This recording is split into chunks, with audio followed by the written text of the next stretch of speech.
a couple minutes to do some housekeeping so people have time to show up. Last time I went live, my good friend Jade said that she missed the first bit because it just happened too fast. Sometimes there's a lag between my talking and you receiving the live and that sort of thing. So please comment if you're here. Say hi. I'd love to hear from you. I'm just getting the chat visible here so I can see it. Say hi. I'd love to hear from you. And if you're watching the replay, hashtag replay, you can still ask all your questions. I'll come in here to check it out and answer your questions. So I'm really excited about our live today because it's a topic I have never talked about online pretty much at all, and that's communication. And that might seem kind of weird because really the number one thing people request is that they want better communication. Now, it's not that simple, right? Most people think communication is the words that you use and when you use them, maybe. But there's a critical component, the secret, that is getting overlooked all the time. And because it's being overlooked, no matter how you try to communicate, it keeps falling flat or it starts in a fight. So the structure of this live today is I'm going to talk about communication. I'm going to give you an overview of why it's not working and what that critical piece is. I'm going to tell you a little bit about some of my solutions to that. And then I have some questions here that people have written in. Thank you for those people. And I'm going to read those and answer them. And if you're here live, you can hang around to the end. You can ask your own questions. I'll answer them as well. But like I said, just don't be shy. And I know we've all got busy lives and it's tough to show up to things when it works for you. My life has been absolutely nuts. If you don't know, I have a 5-year-old and 5 and 3. I've got the ages of my kids. 5 and 3-year-old boys, and the oldest one got sick last week. Oh my gosh, it's been a nightmare. So I'm back at it though, feeling good. So let's talk communication and what is missing. Communication is built upon your energy. And so what is energy? It's your thoughts, it's your feelings, and it's your physiology. So you go up to have a conversation with your husband, or you go to bring something up to him, and you are bringing an energy with you, whether you're conscious of it or not. And that energy you bring is so much more influential than the actual words you say. The energy is very powerful. So let me give you a couple examples. I have some notes down here, so I'm just going to remind myself what I was going to say. Okay, so if you go into this conversation and you're thinking, this is your thought, my husband doesn't care how I feel. That's your belief at that moment. And your emotion is sadness, mistrust, you're kind of hesitant. And maybe your physiology is kind of like tense, like your belly is feeling that like clench, right? That is going to create a vibe, an energy that he will feel. It's closed off, it feels prickly, it feels edgy. Men will use that word edgy a lot. And we think that men are like rhinoceroses or something and they don't feel anything. But that couldn't be further from the truth. They are very, very fine-tuned to our energy. I know it might be hard to believe, but a lot of their instinct is wired to be pleasing us.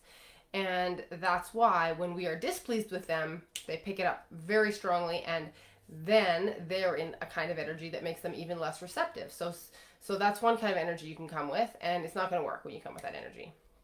Another one could be, I've tried this a million times. I've talked to this man a million times. Why would it be different this time? And people are always saying, oh, if he wanted to, he would. And it's not that simple. There's so much more going on under the surface.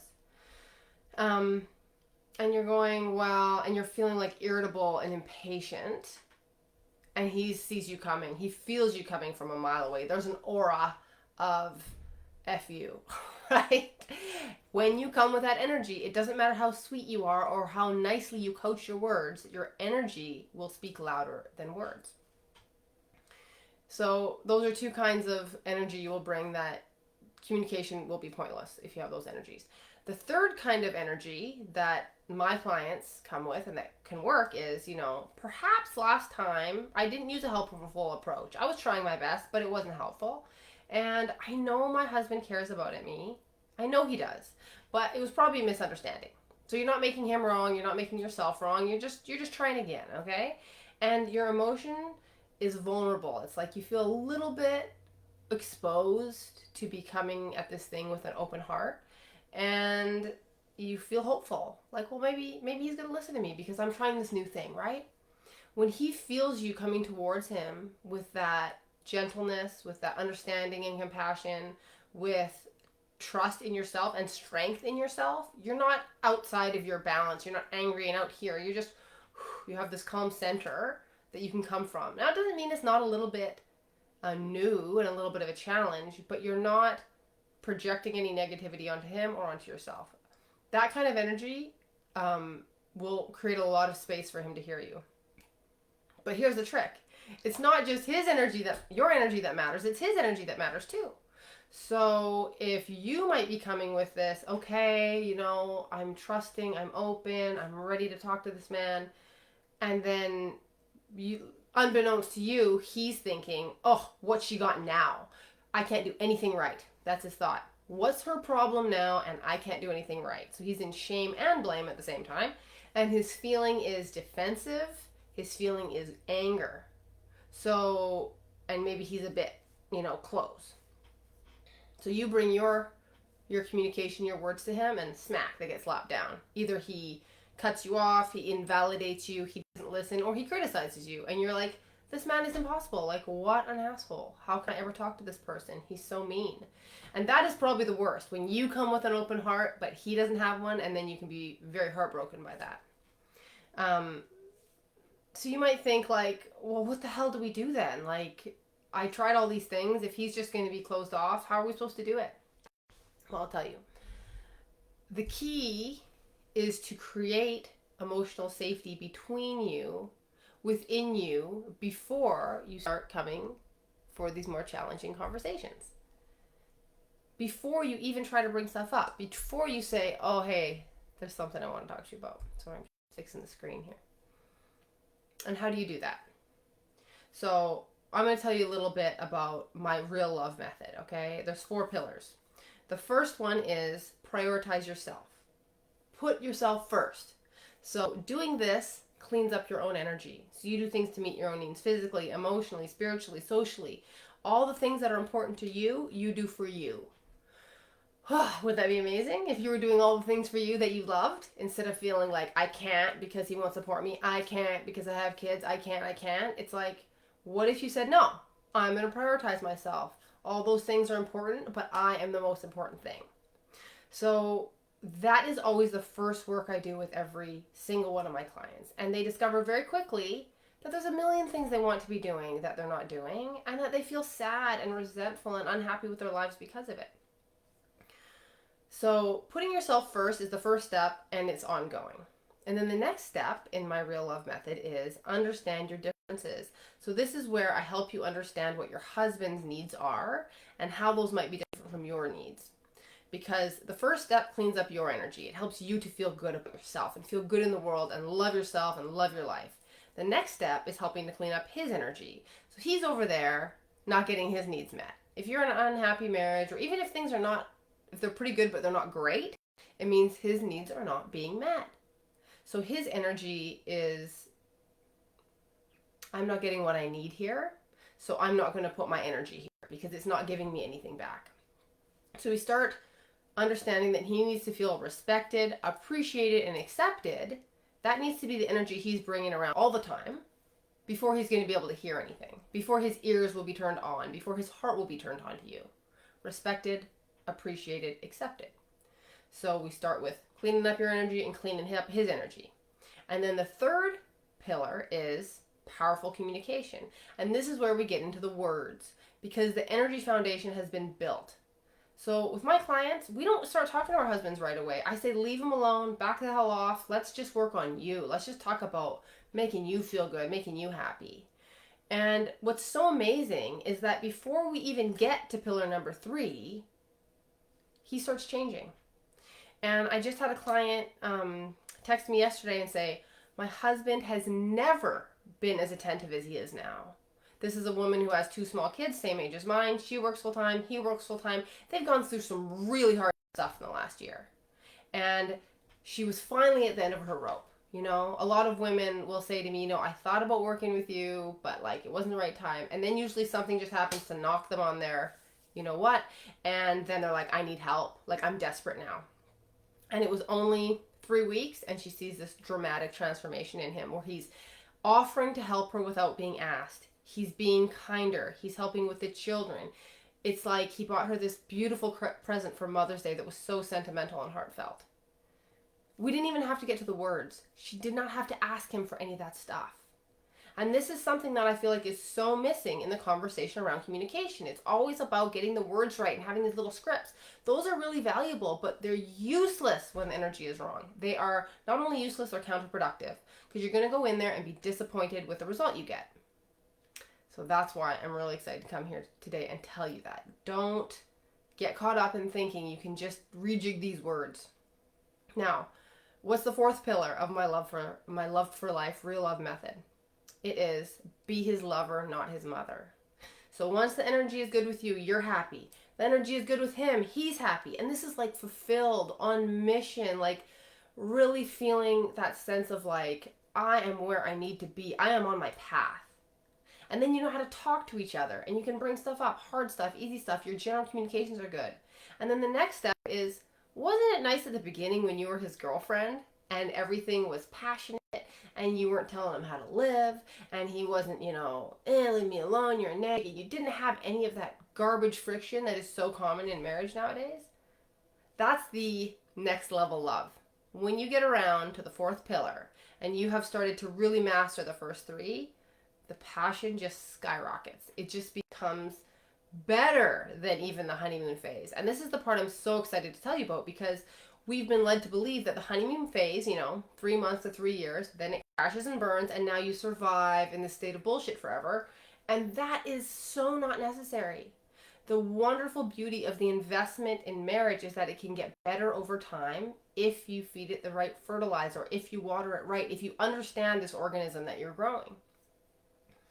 And I want to tell you about something that I'm starting in June for the first time ever. I am doing a small group program for women called Love for Life BFFs. And it's like summer vacation with your girlfriends, okay? Plus coaching, plus fun, plus insight and growth. I've only done one-on-one up till now, and I absolutely adore it. All my clients are like very good friends of mine. It's not like a therapist where there's clinical distance and I'm like, no, you're over there, you're the client, I'm the therapist. No, I tell them about my life. I share about my struggles because I'm human. I'm not here to say that I live in this la-di-da land where I never snipe at my kids and I never bark at my husband. No. It doesn't have to be perfect to be wonderful. I'm here to show you that I'm an ordinary woman like you who can still create this real life love story, this passionate friendship with help and partnership and vision with my husband, while we raise 2 little rowdy boys, while we work hard, while sometimes we're sleep deprived. It can be done, and it's so worth it. Everything else in my life is easier because my husband has my back. Everything in my life is just not a problem, because the core things are solid for us. The things that really matter are solid. And partly that comes from the other support that I have in my life. I have girlfriends. I have a therapist. I make sure that I don't put everything on my husband that's going on for me. And that's why I knew it was time to create a little cohort of women who could really be there for each other, who could support one another. Because I always say to my clients, you need to have social outlets. And many of them would say, I don't have anyone I can talk to about this. This is serious stuff about my husband. I'm not going to gossip about him in his own community, which is very wise not to do that. Or I can't talk to my family because then they'll judge him and never forgive him. Or there's a million reasons we can't share what's really going on with us. And then some of them will say, well, I can only talk to my mother, or I can only talk to my sister. And those people are wonderful. They're deep support. But often it's hard for them to guide you through change because they're stuck with the old you and they don't even understand what it would take to fix your marriage. But when you connect with a mentor and with like-minded women who are all in the same class, it's like rocket fuel for your transformation. It makes it fun, it makes it easy, and it keeps you on the path. So I'm super excited to offer this. It's just going to be an absolute blast. We're going to have 3 calls a month as a group where we work through the trainings and I get to coach you live. But we're also going to have a week of just fun. Will there be like movies, playlists, like your favorite things, you know how Oprah's got her favorite things. We're going to make sure that each of us is truly doing our self-care, and not just like the boring self-care, like getting more sleep and drinking more water, which is critical, but like the fun stuff, the dancing, the laughter, the stuff that gets missing when we become mothers and then our marriages tank. So I want you to know that this is going to be like a full orbed experience, and it's just going to be an absolute blast. And if you're sort of sitting there going, that's really what I need, like, I need that, message me. Like, don't sit on the fence, because time is going to go on and your marriage is going to go down. If it's already going down, it's going to keep going down. But once you get the tools to create a lifelong love affair, that's why I call it loved for life, because I give you the tools to have your love story go on forever. It does not have to crash. It doesn't have to dwindle, right? If you want that, then send me a message. This is the place for you. And I want you to know it's going to be a very diverse cohort. There are women who already have wonderful relationships, but they want to take it to that next level intimacy. They want to feel like they can truly be seen and heard. They want to stop hiding and avoiding conflict. And there'll be women who are in very, very challenging marriages and almost to the brink of divorce, but realize this is not the right time, and I want to strengthen myself within this context. I don't want to walk away right now. And I support all of you. And there's so much wisdom that can be shared between you in recognizing what kind of problems other women deal with, and also what is possible for other women, and going, oh my God, that's possible with a normal man. I don't have to find some magical celebrity or something, or some fantasy rom-com man. So that's coming up this summer. It's going to be June, July, and August. Maximum 10 women. I'm going to keep it very intimate. You're going to get unlimited text and voice memo contact with me personally for the whole time, and also 2 one-on-one calls. It's going to be just really intimate and fun. Like, I can't emphasize this enough. I hate the idea that working on your marriage has to be a drag and it's just like work, work, work. Like, we're here to enjoy pleasure, to enjoy laughter, to have love with our husbands. It shouldn't feel like just drudgery, right? And being amongst other women is what brings that levity. Like, think like Steel Magnolias, if you've seen that movie, right? Laughter through tears is my favorite emotion. Okay. If you're into that, message me. Don't be shy. It's coming up soon. Oh yeah, so full price is $2,500, but if you get in early, it'll just be $1,997. So don't delay. Don't sleep on it. Get over here. Okay, so now I'm going to answer these questions that were sent in ahead of time. We'll start with Jade, who is a client of mine from a long time ago and a wonderful woman, has learned so much. And she says, when he does something wrong or hurts you, but you don't want to keep saying you in the communication, like you did this or you did that, how do you explain something that he did that hurts your feelings without saying you and blaming? So she understands that you're not supposed to accuse your husband when you're talking to him. You're not supposed to blame. You're not supposed to say, you did this and I felt that way and you did this, because you're pointing the finger, and he's going to want to defend himself and say, I didn't mean that, you never told me, or other stuff like that. And he's not going to hear your heart. Because the point of telling your husband that something hurt your feelings is, 1, so he can connect with you and validate and understand. And 2 is so he'll understand not to do it again in the future. But the trick is, when you go back in time to talk about something, it's a real landmine, because he can't fix it now. And one of the hallmarks of communicating with your man is you want to give him the key to fix it in the conversation. So if it's now, he can fix it now. But if it already happened, there's nothing you can do about it, he can't make it better. So he's going to be instinctually driven to minimize that, or invalidate, or divert the conversation. But if it's something that was really... backing up. So what I generally say is, let go of the past and think about how you can catch that in the moment next time. We want to be responsive in the moment, and one of the easiest ways is just say, ouch. Or like, ooh, I felt that, and then he can say why. You can say, well, I'm feeling this or I'm feeling that. But if it's in the past and it's really important to you, you want to give him the tools for what you want out of this conversation. So do you want a hug? Do you want him to just listen and not say anything? Do you want him to apologize, right? No, you can't ask for apology, because you can't make someone do that unless they mean it. But let's assume you just want to feel heard, right? Because that's a really critical need for women. So that what I would do in that moment is I'd come to him and say, hey, there's something important I'd like to speak about. Is this a good time? And then I would say, that thing that happened? And I wouldn't say you did. I would say that thing that happened. When that happened, I just felt like, it just kind of got me in the gut. And I would just love for you to hold me and give me a hug. That would make me feel way better. Or I would just love for you to listen to how it went for me and not say anything. Just getting it off my chest, I'll feel way better. You tell him what you need to feel better. Then you say your thing, and then when it's done, you say, thank you, I feel way better now. Because then he can see that just listening is fixing, instead of going, well, I can't fix this. Why are you complaining to me now? Like, why are you bringing up this old dead stuff, right? Men hate that because they don't remember, and we remember forever. But that's the start, right? Let him know what you need from that conversation. And that's your inner work, right? Starting with, if I say this to this man, what am I hoping his response will be? And how can I request that response from him?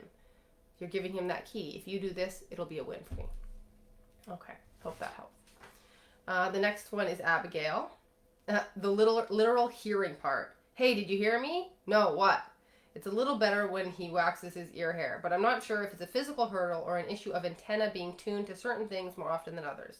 I'd like to be able to move beyond either simply repeating most of what I say or doubling down on the thing that tends to work. Hey, name. Wait for response. What do you think about protocol? So this is a classic problem. Thank you for bringing it up. Definitely has to do with antenna. So the males are single focus beasts.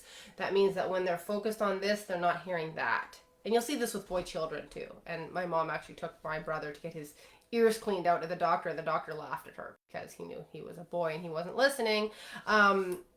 So it sounds like you figured out what works is that you say his name and wait for a response, and then you talk to him. But I think what you're saying is you don't want to double down on that protocol, but it works. Like you already found the solution. Maybe it's a little bit taxing for you and you don't feel like doing it, but it's probably better than saying the whole thing and then him saying what, and then you say it again, or you say, did you hear me? And he's like, what are you talking about? And this comes to a key aspect of communicating with men, and that is make sure you have their attention before you start speaking. Make sure it's a good time and make sure you have their attention. Because if they are focused on something else, two things can happen. One, they won't hear you at all. Two, they might get angry. So it's always good to say, hey, name, wait for eye contact or the response, and then say your thing. It's a little bit longer, but it always works. So I would stick with that. I hope it isn't too inconvenient. All right. We got Shay here. She said, how to communicate about touchy subjects. Okay, so when you want to talk about touchy subjects, about yourself or your trauma or your background or your triggers, you absolutely must have already created an emotionally safe environment in your marriage. Because if you try to insert this thing that is very risky for you, like something that for you, you're like, ooh, if he doesn't hold this when I give it to him, I'm going to really be hurt. You don't want to just risk that when things are still, when you don't have a great connection, or when you're not sure that he feels respected, appreciated, and accepted, and you're not feeling fully seen, heard, and understood. So I would really hold off bringing that up until you have repaired the foundation of your marriage and you're already feeling safer with this man, you're already feeling ready. But to answer your specific question, let's assume you have that safety in your marriage, right? It's already safe, you're already on a good upward spiral momentum, things just keep getting better. And you've got this thing on your heart, you're like, I really want to tell him about this because he should know, and it's important to me, and it's one of these deep, heartfelt things. Well, what you do is you set the context and you bring your energy in that open, vulnerable, trusting, and you let him know that's how it feels. So you say, hey husband, there's something I'd love to talk to you about, and it feels a little bit nerve-wracking for me. I actually get kind of shaky just talking about it. Is this a good time? And you make sure it's a good time before you bring it up. And say he says, yeah, it is a good time. And he sits down and he looks at you and you say, and this is where you set the context. You tell him what you want to get out of this conversation, and you tell him what his role is. So you say, there's something going on with me. It doesn't have anything to do with you. You've been wonderful. I love you. You're always very supportive. You make sure he knows that he is not in trouble, because he'll have his antenna up for what did I do wrong, especially if you've had some conversations like that. And then you say, but I really want to share this with you because I would feel a lot better if you understood my heart on this matter. And all I need from you is to just listen. You don't have to say anything. You don't have to fix anything. But I would love for you to hold my hand, or I would love for you to give me a hug. Different women like different amounts of contact when they're talking about things like this. But let him know how he can create that safe container for you, how he can support you. And then tell him the thing and take your time. And if you're going to cry, cry. And the key is that when you want a man to open his heart to you, you have to open your heart first. If you're kind of like, closed down, trying to be tough, I don't want to cry, this is kind of fine, he's going to receive that message. That's the context we're in. But when you say, oh, this really hurts, I'm kind of scared, he's going to soften into that right away. And this is something that, I've seen in my marriage so much now, is that when I can speak in a way that's soft and vulnerable and not pretending things don't hurt me, my husband is much more gentle to me because he realizes that things hurt me, that I am sensitive. And when I don't try to minimize the fact that I'm sensitive and things hurt me, he appreciates it even more. That's who I am. That's who we are as women. And they love that about us when we can bring it in a way that's not accusatory and not blaming and not expecting him to fix us, right? Because that's our feelings and we want to share them and we want him to hold us and soothe us, but he doesn't need to fix us. So I hope that's helpful, Shay. Thank you for submitting that vulnerable question. Okay, to recap. If you want good communication in your marriage, first create emotional safety in yourself and then in him. By the way you treat yourself and then by the way you treat him. When it comes to the words you use, no accusation. Do not make him wrong. Don't say, you did this and it made me feel that way. Because he's going to say, I didn't mean to, this or that. You're stirring up defensiveness when you point the finger verbally or in any way at all. All you want to talk about is your experience. I feel this way. Keep it simple. You don't need a big story. I felt sad. I felt hurt. You don't want to use words that imply his behavior, like neglected, which means he neglected you. You want to use simple emotions. That's when you're communicating to be heard. Now, if you're communicating in a task orientation, like you want to get something done, then you have to be able to make requests. And this is just Cole's notes. I mean, I could talk about this for days, but when there's communicating to be heard and then there's communicating to have action take place, and that's making a request. And that's where you start with the appreciation and the validation. You're doing these things, I love that. And it would feel X, or it would mean a lot to me if you did Y. So, hey husband, you helped me out so much in the house, I love that. And it would mean a lot to me if you got the garbage out before noon today. Or it would mean a lot to me if you just took over garbage so I didn't have to think about it anymore. That would be such a relief if that was off my plate and you just remembered and did the whole thing. I did that with my husband and it was awesome. But you want to ask for things with the condition of how it will make you feel if it gets done. Because actually what he cares about is not the thing. He doesn't give a crap about the thing. He cares about how it'll make you feel. And so that's why you want to let him know that it has impact, that it's an important thing to you. And this is the sweet part about it, if you really understand this. They're doing things to make you happy.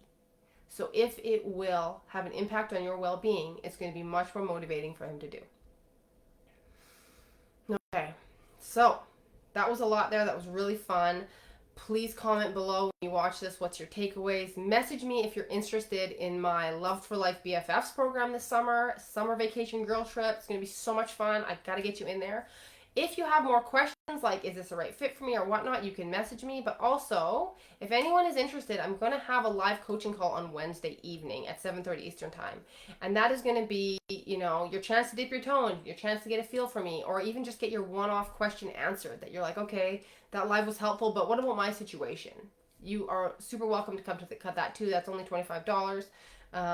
But get in there because that's only in a couple days away. And I would just love to meet you and chat with you about this. Doing this work is my passion. I find any way to fit it in, even though I've got little kids, even though I've got a busy life. I love doing this because for who I am, there's nothing more valuable than a lifelong love affair with a man who adores you, who values you, who supports you, who's loyal to you. Now, that doesn't mean that things don't happen and you don't hit rocks. But the skills that I teach women make it so much more likely that you can have that in your life. And I just want every woman to have that because it's possible. It's possible for all of you. I love all of you. It was so great sharing this information, and I look forward to hearing what you have to say about it. Have a really good day. Bye-bye.